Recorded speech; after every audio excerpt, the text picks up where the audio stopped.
when you retire makes a big difference.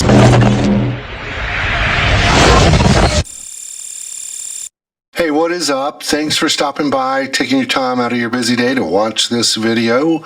My name is Keith Wilson, here to help you with personal finance. So there are a lot of risks out there when you retire. I mean, you got the risk of market fluctuations, inflation, or even running out of money. But there's another risk when it comes to retirement that I don't hear a lot of people talking about, and that is the sequence of returns risk. So if you retire when the market is doing well for a few years, maybe coupled with making withdrawals to supplement income, the chances really increase that your portfolio will last. However, if you retire when markets go down the first couple of years, the chances decrease that the portfolio will last, or at least be worth less down the road. So let's take a look at an example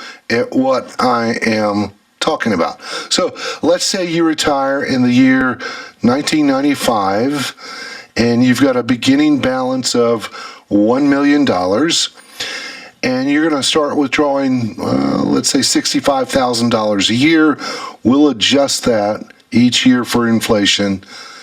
And what I'm doing is showing we're going to increase your withdrawal rate by 3% each year for inflation. So this is the actual return of the S&P 500 from 1995 to 2004, and you see your ending balance. Now, keep in mind, you cannot directly invest in the S&P 500, but you can invest in securities that mimic the S&P 500. So you can see, because the S&P 500 did very well in the first few years of retirement, followed by, he had some bad years in there.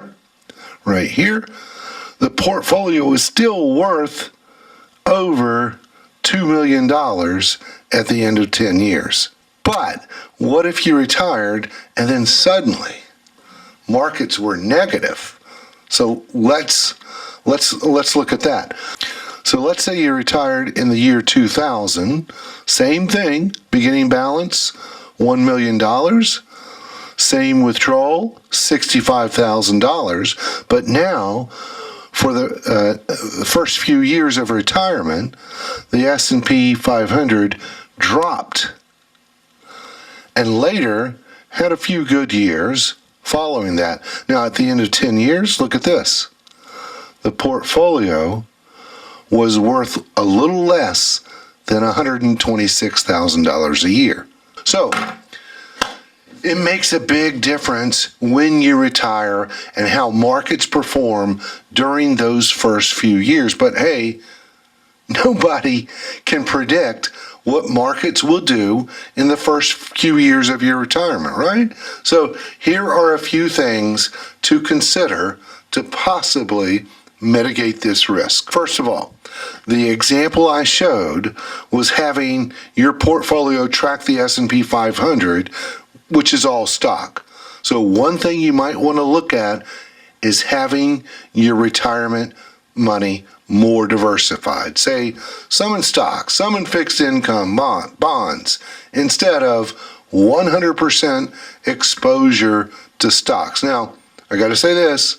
A diversified portfolio is not a guarantee that it will outperform a non-diversified portfolio, but it's simply a strategy to help mitigate risk. You also may want to consider the amount of money you will need in retirement.